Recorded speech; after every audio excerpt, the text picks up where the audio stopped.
Hello. Hope everyone's good. And can you hear me?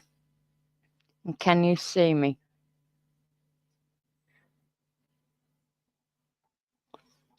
Brilliant, Mick. Okay. We're going to be doing. I did have it planned out in my head earlier.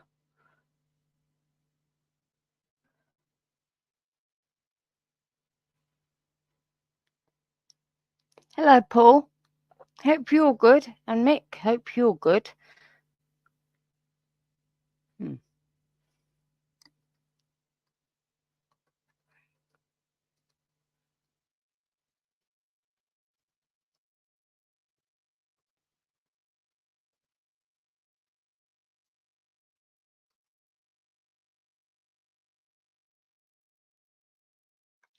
Ah,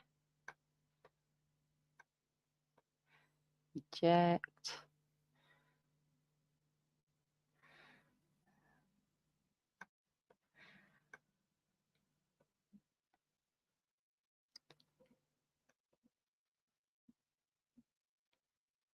Oh, replica swords and weapons.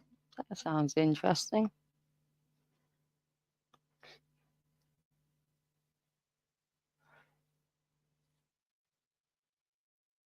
Minigun crossbow.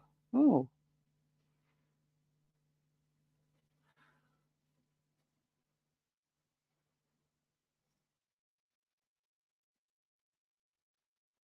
Hang on. Hobnobs and coffee does not sound right. But then again, I don't like coffee. Oh.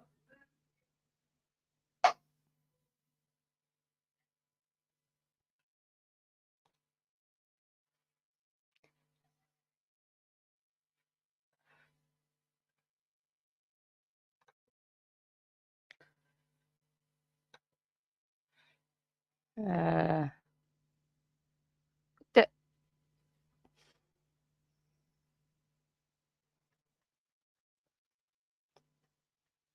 what was the first human made weapon? That's going to be the first weapons were things such as stones and wooden clubs.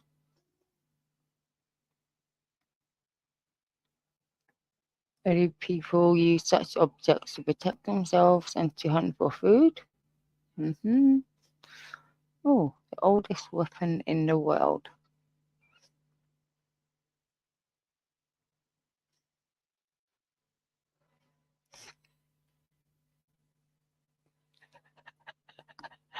Oh my. I'm glad you're not ruining perfectly good hobnob with Stella.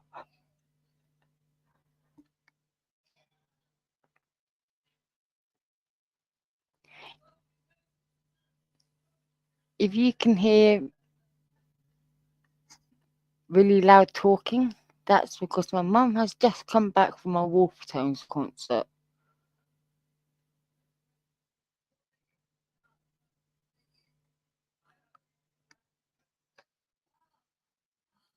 What are replica weapons made of? Metal, resin, plastic, or rubber?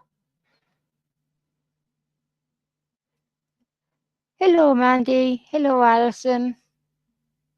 How are you two? And how's Nick? Did that stream end well? Oh,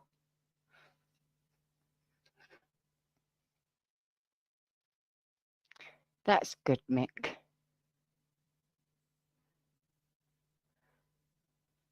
Oh, oldest surviving gun in the world. The Haligonjing hand cannon. The oldest surviving firearm is the Heilongjiang hand cannon dated to 1288, which was discovered in modern-day Aachen district where the history of the Yang records that battles were fought. Oh, yes. Hi, Troy. Sorry, I was late.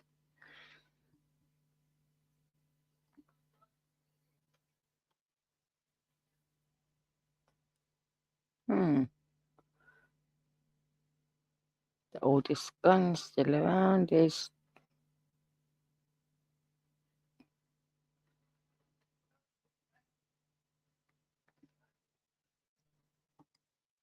What are fake bullets made of? Dummy rounds are inert cartridges that simulate the weight and size of live ammunition. Typically made of plastic or aluminium, they don't contain gunpowder or a primer, so shooters cannot fire them.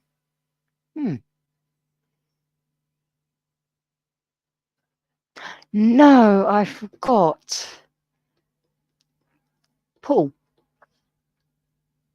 in the dogging community, it turns out they have nicknames. What is your nickname? And what style of music would you choose as a song background? Did I phrase it right? Oh, hello, Louise. I think I phrased it right.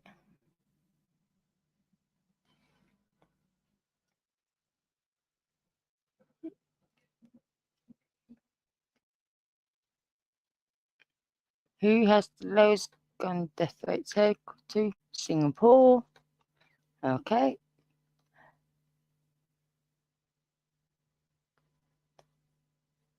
The UK still has guns.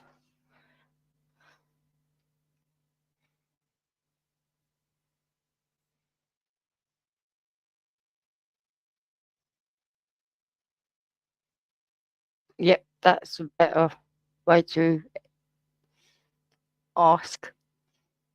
I did ask Spencer and he was very baffled.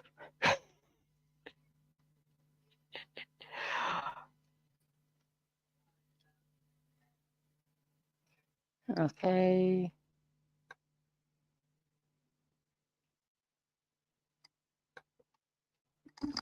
Oh,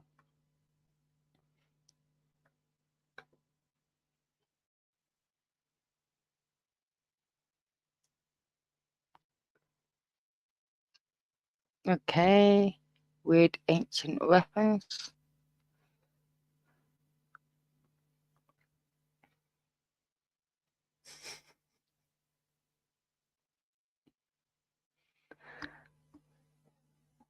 Okay. Thank you, Mick. Oh, don't have a notepad yet.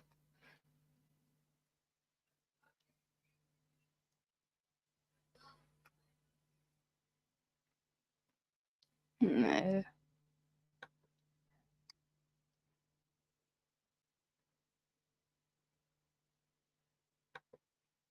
18 popular weapons.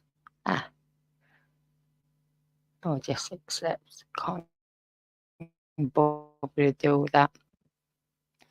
Okay. 18 popular ancient weapons. In the hunger for power, humans have always searched for the perfect weaponry. Empires carved out in history were often the results of strategic planning, political ingenuity, and the most sophisticated warfare of their time.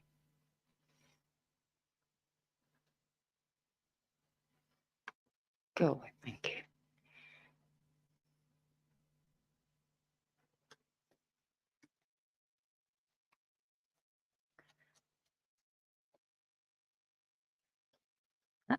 Hang on. Sorry, darling. Hang on. A drop of Coca-Cola.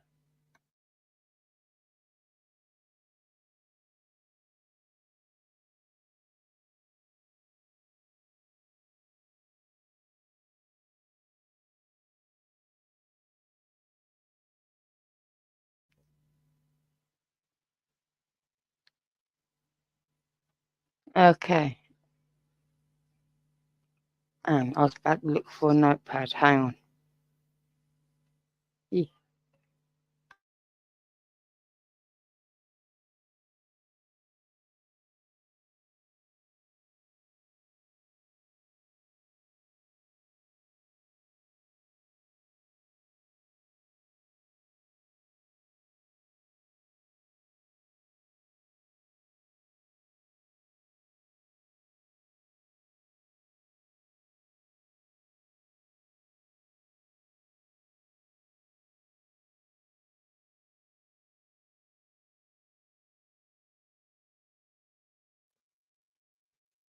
Okay. Ooh.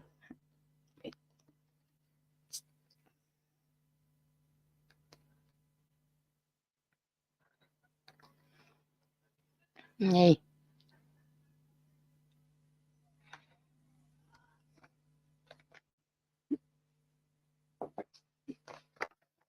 Okay.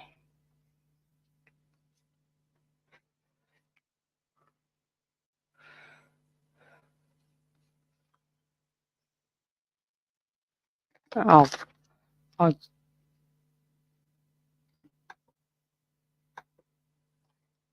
I will find. Oh, that was not expecting that.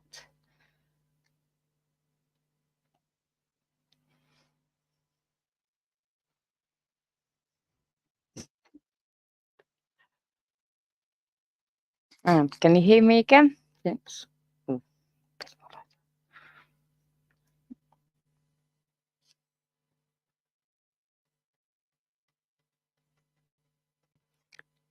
the careful selection of weapons at times proves to be crucial differences between winning a battle or being slaughtered on the field. The earth has been bled upon during times of war from one century to another, the only difference being the style and choice of weapon wielded.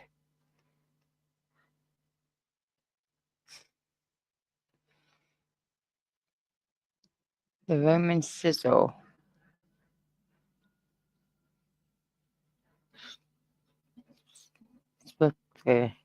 specifically can't talk. Okay, Roman gladiators, weight length. The scissor is rather unusual weapon from ancient Rome used by the class of gladiators who were called siciors. But as gladiators, they were not very well described in history. Hello, Captain. Um, um, the weapon has two parts. The weapon has two parts: a long tube that protects the gladiator's arm, and at the end of the tube there's a long, thin, cylindrical-shaped pipe with crescent-shaped blade. It is a unique-looking element of the weapon that made it popular among fans in the audience. The siciors, class of gladiator, often fought with the victorious class whose specificality was the net-like weapons they used. So the scissors were used to cut this net and slaughter the opponent. The tube-like structure that it was attached to the arm was also used as a shield to block attacks. The shape and nature of the weapon made it versatile, lethal, and capable of blocking the opponent's blows from stabbing and slashing. To shuriken, you can get some beautiful ones, looking ones of those.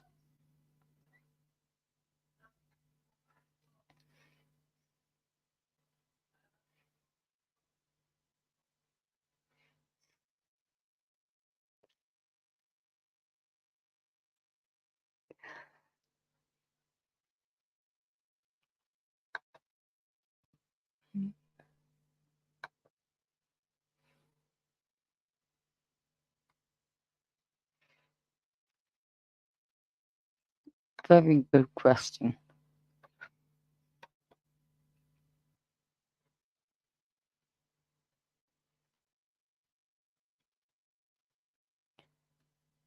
Heavy grade steel used by the Japanese.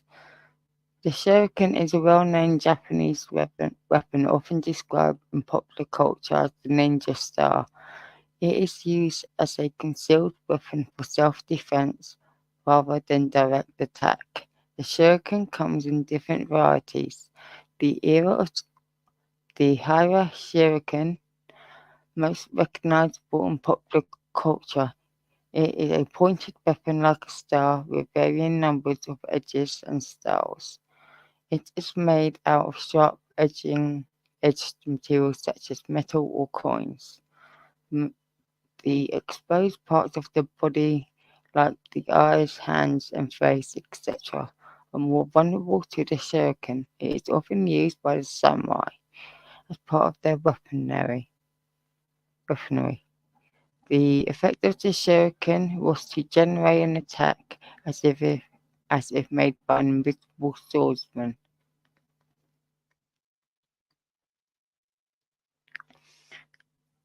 The Bagnach,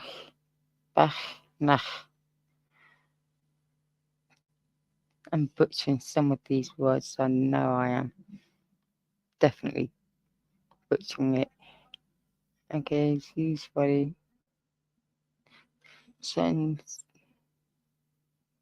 by Mongols. Hmm. The Baghail is also known as the Bagnaga, which means tiger claws. It is a claw-like weapon from ancient India.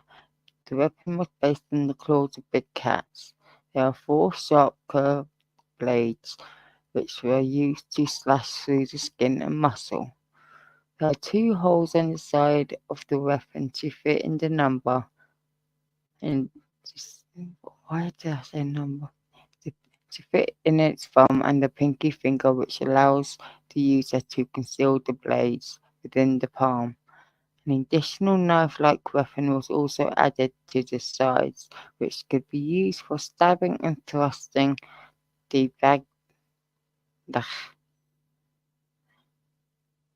is often associated with the Mahari warrior Shiva, who used the weapon to kill Askar Khan, a Mongol general.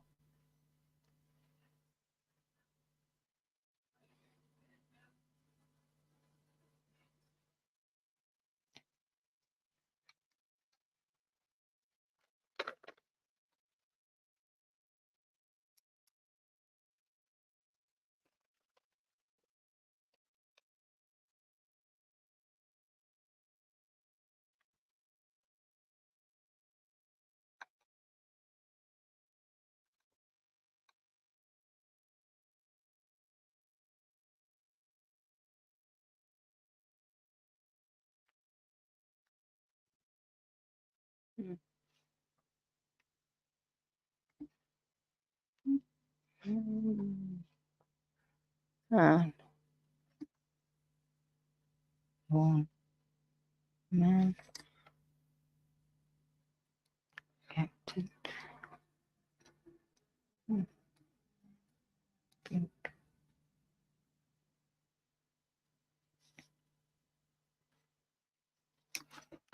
Okay, they're gonna be some interesting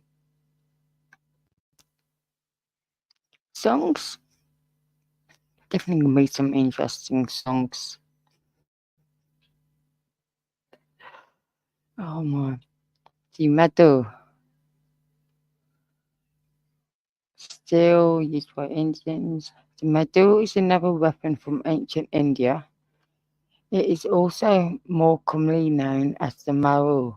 It is made from blackthorn horns pointing in opposite directions joined by a crossbar, which also acts as a handle. Variations include the addition of a shield for defense purposes. In later years, the weapon was made out of steel. It is believed to have originated in South India, was used mostly as a defensive weapon to ward off counter-attacks. The pointed horns may be used for stabbing and thrusting in offensive attacks. The happiest, happy, the happiest. Okay, I'm just going to put a butcher in that. The happiest. Okay.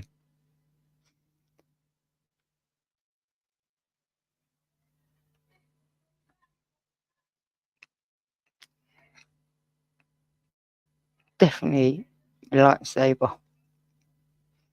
Unlike other arsenals, I'm gonna call this one happiness because that's what it feels like it says to me, even though I know.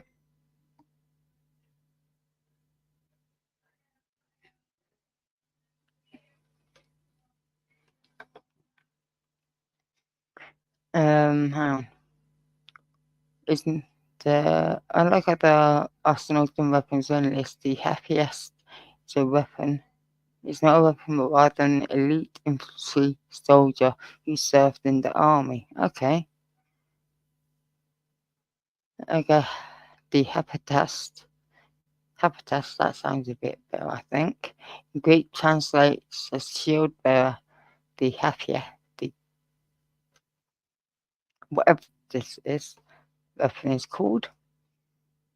And people, technically.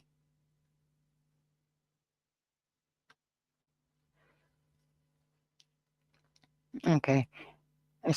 A small number of them served as the King's Royal Guard. Veteran Hepatast soldiers were also known as the Silver Shields, as they held silver shields or the Astripad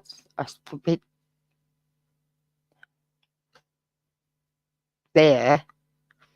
The silver shields were most elderly warriors, but were revered and feared due to their skill and experience in battle. Ooh, that would be a brilliant back scratcher.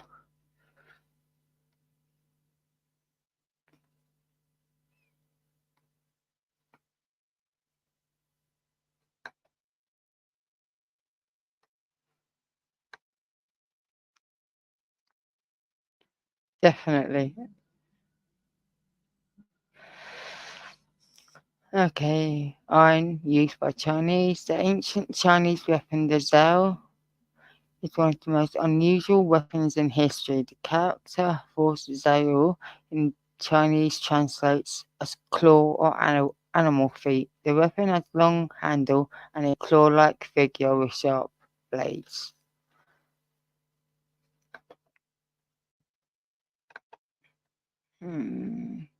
Like blades, it was used to rip away the weapons and shields of the enemy. The Zuhu could be used to impale flesh and then rip it open, rip it off the opponent.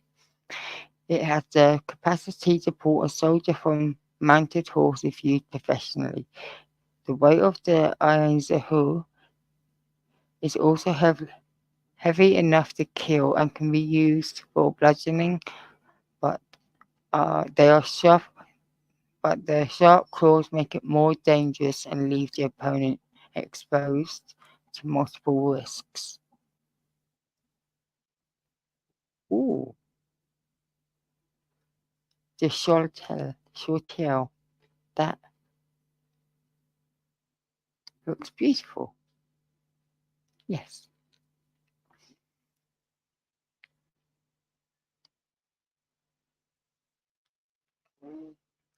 The Shortel is a curved sword originating in Abyssinia or present-day Ethiopia. It was used by both mounted and unmounted soldiers.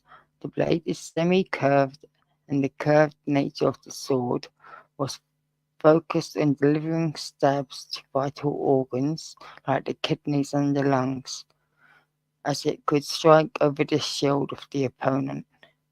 The Abyssinians did not practice fencing in swordplay, so the shiltel was not primarily made to cut or slice.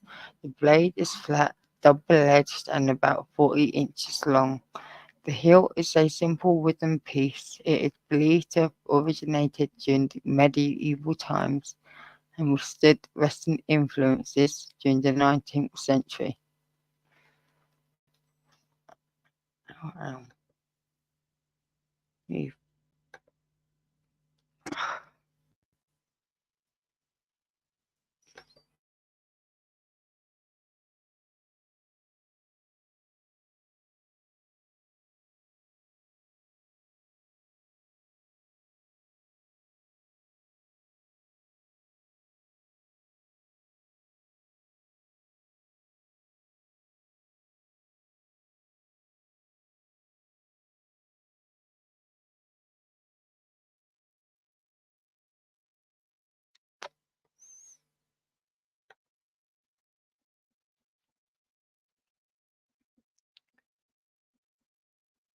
That is a beautiful. That is a beautiful weapon.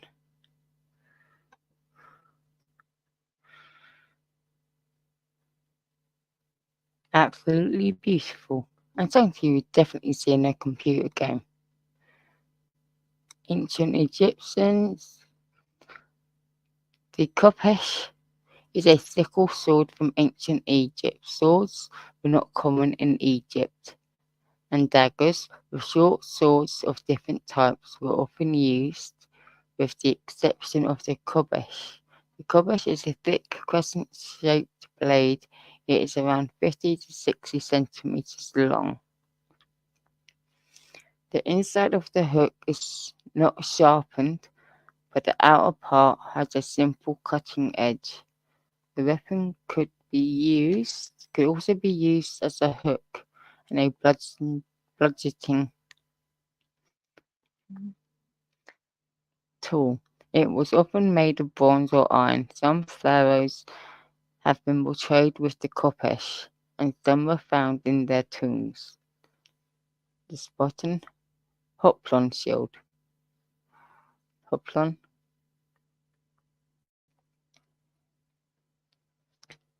Okay, Spartans. The Spartans were often remembered for their circular shields. These are known as hoptons or appius. The shields were made from wood, and the outer part was covered with bronze. They weighed around 30 pounds and measured 3 feet in diameter. One of the unique features of the shield was the way it was held. The handle was the edge of the shield, supported by a leather strap in the center. This was the technique that allowed soldiers to freely move their arms during battle. The sides of the shield also acted as a floating device.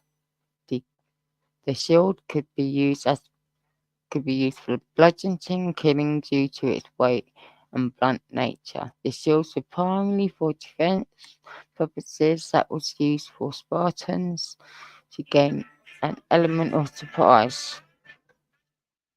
Hang on.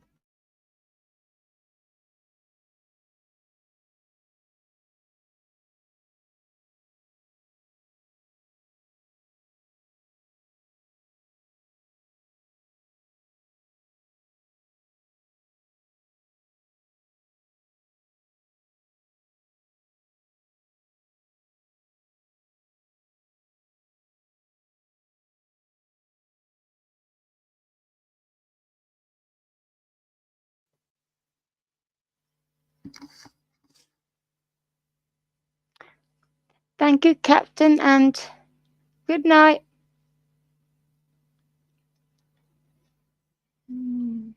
Okay. Oh, fire arrows. Quite common in computer games. Okay, many ancient civilians. Okay. Flaming arrows were used throughout medieval times as a thermal weapon. The Romans, the Arisians, Judeans, and many others used flaming arrows. Fire arrows with rockets attached were invented by the Chinese during the Song Dynasty. Many variations of the fire arrows and flaming arrows were used by the Japanese and Koreans.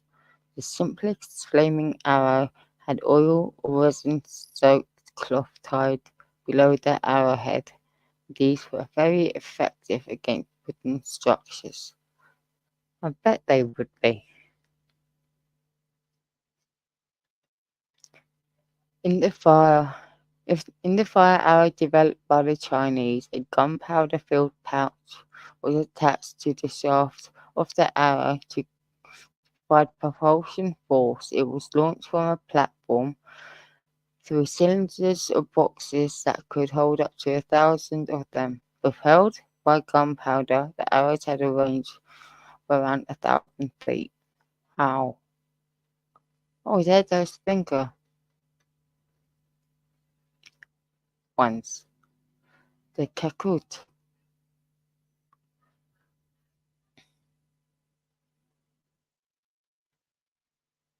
Okay. The Japanese. During ancient times in Japan, spiked rings called the Kakut were used as weapons. The Kakut was similar to a shovel, a wooden weapon, but the Kakut, that says an awful lot of times. We're just going to stop saying the weapon. Yeah. Was made out of iron and had spikes. Fighters either wore one or two of these rings, one on the index or middle finger and the other on the thumb. Turning the spikes inwards, they could be applied to victims' pressure points while gripping the neck or limbs. This maneuver would create a puncture wound and stun the opponent. When it was turned outwards, spikes on the knuckles could be used to attack more commonly for defense. It was a popular weapon amongst ninjas, in particular the female ninjas, who often wore rings. They could use the rings for fast and even fatal attacks, by the addition of poison, making it a deadlier weapon of choice.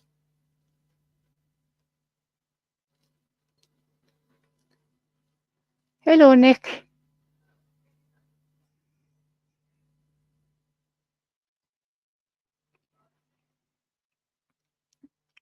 Yeah, I would say accessories.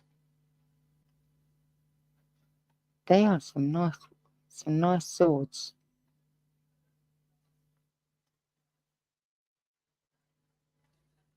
Oh, Swiss and German. So the Zweihander is possibly the biggest sword in history. It was used by Swiss and German infantry for fighting off the pikes. These swords were used with two hands and were more than 70 inches, 180 centimeters long. Their weight usually ranged from 3 to 14 pounds, 1.4 to 6.4 kilos. However, the bigger swords were mainly used for ceremonial purposes. In war, they were used against halberds and pikes at long range. Hello, Tom.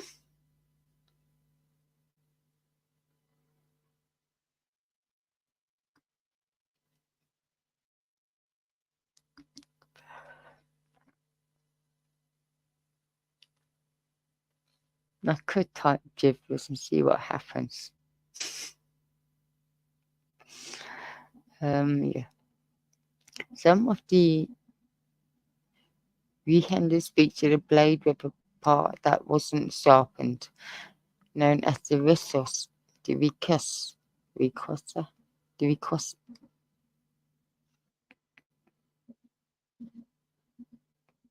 The ricossa. Was located above the main guard and could be held to gain an advantage at close quarters. Such as swords generally had a secondary, smaller guard protruding from the blade. Yeah.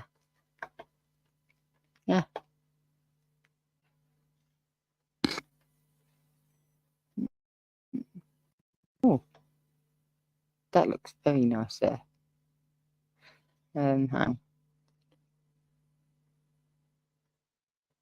Such swords were generally a secondary, smaller guard protruding from the blade. Soldiers who wielded these swords were given twice as much pay as their counterparts, the most famous of which were part of a mercenary band known as the Lekisnet. Also, the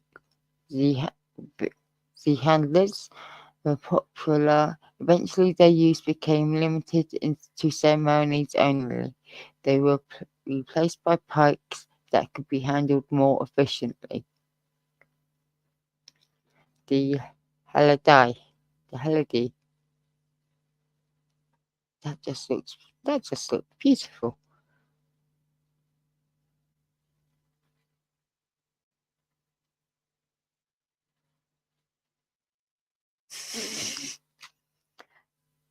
Definitely would wear one of those rings. Okay, ancient India is known to have produced some amazing weapons. Mm,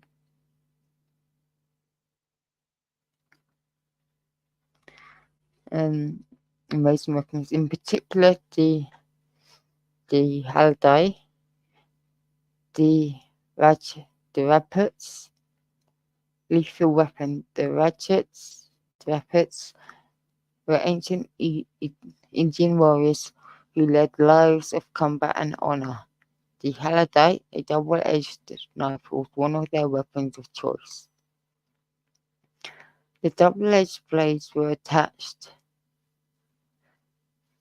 to a handle, and with a thrusting action, the weapon could be used for cutting down enemies. The blades were slightly curved, which made them ideal for parries and slashes. Some of these knives had an additional metal band attached to the handle, which allowed one more blade or spike to be attached to the Haldai. This type of weapon was possibly the first ever dagger with 3 blades. Mm. Mm.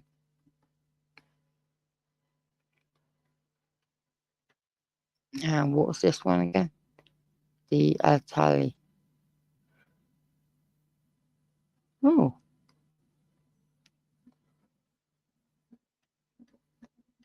wood and bone, South America. Oh, fire lance. Um, that's okay, Alison. You have a good night and chat to you soon.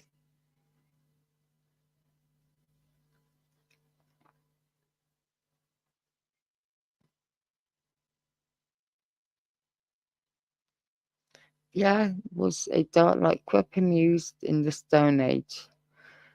It is the precursor for the bow and arrow and could be used for throwing spears. Although limited distance and speed, it could fire darts at more than 100 miles per hour. The design of the weapon was deceptive but straightforward. It was merely a stick that had a notch or protrusion at the end where a dart could be set. Even though it was simple in design, the Alati was an extremely effective weapon. It was used for hunting woolly mammoths, and some theories suggest that the weapon was responsible for their extinction. Oh,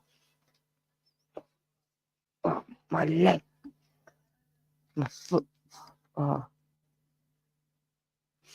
got pins and needles in my foot.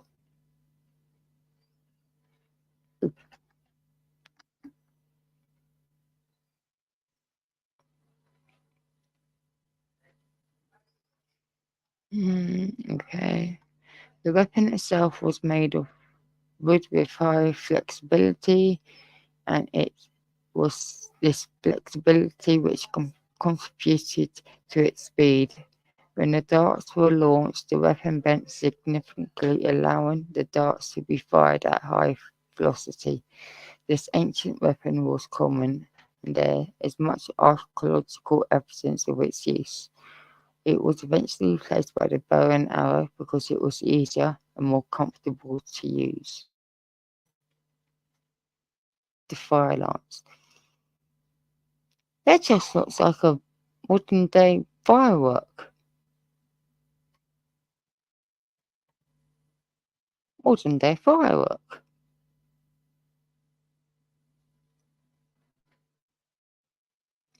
Used by the Chinese. The fire lance comes from ancient China and resembles a spear.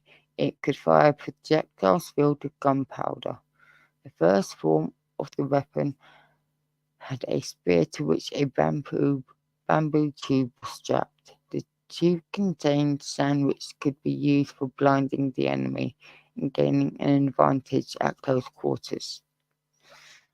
As technology advanced, poison darts and shrapnel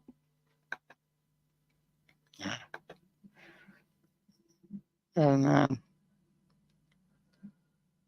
former required enduring strong paperweights placed with metal. Further variations of development of the weapon led to the creation of other weapons. An example of this is the fire tube, which was a kind of flamethrower. Later, poisonous chemicals were mixed with explosive matter, causing the enemy to be burned twice over. Ooh, Urami.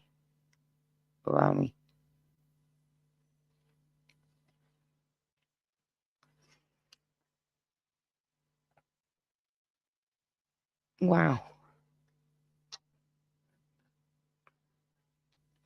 The Urami were sword whips with great flexibility, and the material used for the blades was so flexible that Urami could be worn around the waist as a belt. The length of the edge tended to vary, although it could be as long as 5 meters. Wow, that is quite long.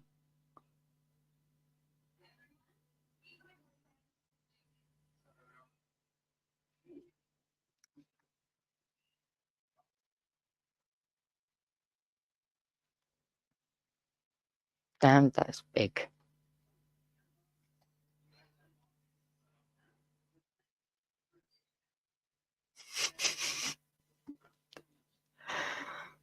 More than likely very true, Mandy. I think I would be at the time. Like, ooh.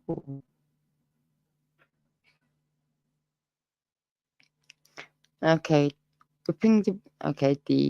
this weapon, the Urami, within blade in circles created a defensive zone which was difficult for the opponent to penetrate.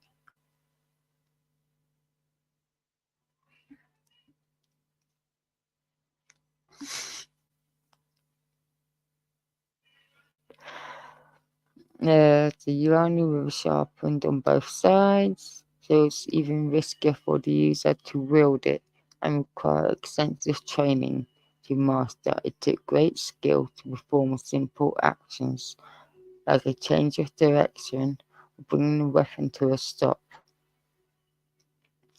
Urami required a distinctive fighting style, which is why they were mainly used for assassinations and dueling. They were not suitable for use in war, even though the requirements to properly wield the weapons were strict. Mastering it made the user a deadly warrior. Even parrying was futile against this weapon.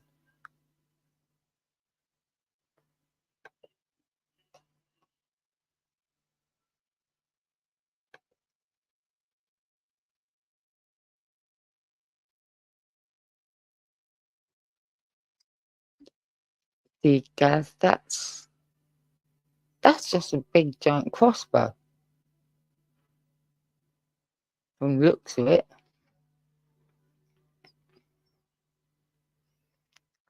The name of this ancient handheld weapon translates as belly releaser. The mechanism of the weapon is that of a crossbow, and is detailed in the Hero of Alexandria's Belloptica.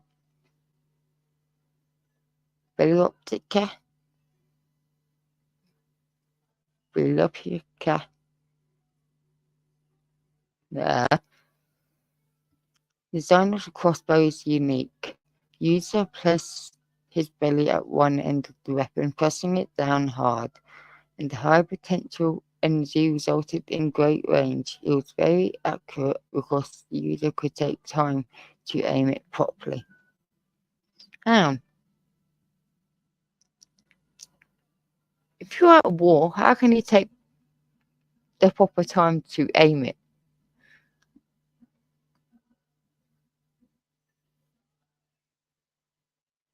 Okay.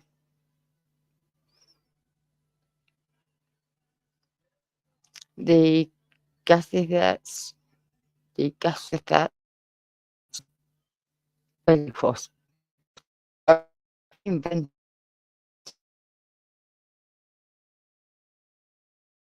police been used many times and is likely to have been one of the weapons used in the siege of Moyatia and the siege of Tyre. Oh, the death ray. Archimedes' death ray. This particular device has resulted in some debates among historians, from its very existence to its effectiveness. The philosopher Galliens was the first to mention the use of this weapon. Archimedes designed the death ray and is thought to of having considered a series of mirrors which were used for reflecting sunlight and concentrating them on the ships.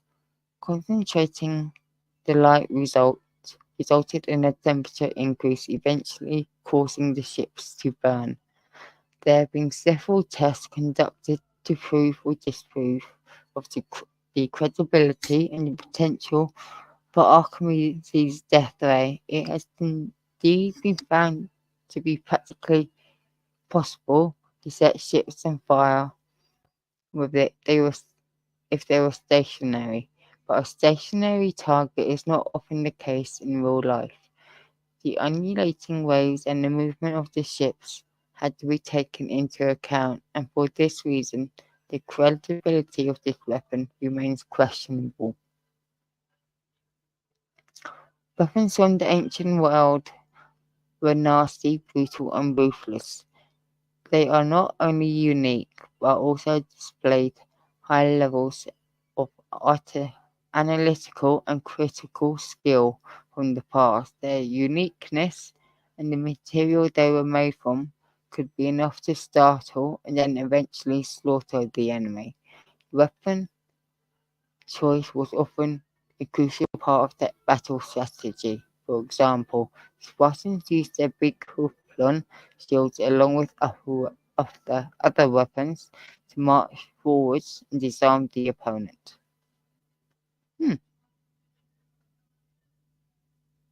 That's interesting.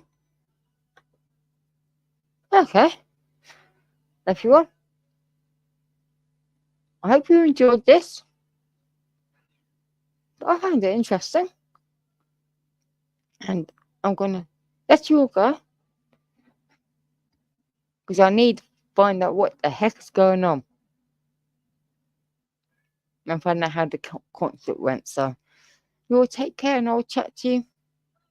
That's stupid o'clock stream if anyone shows up. What the fuck?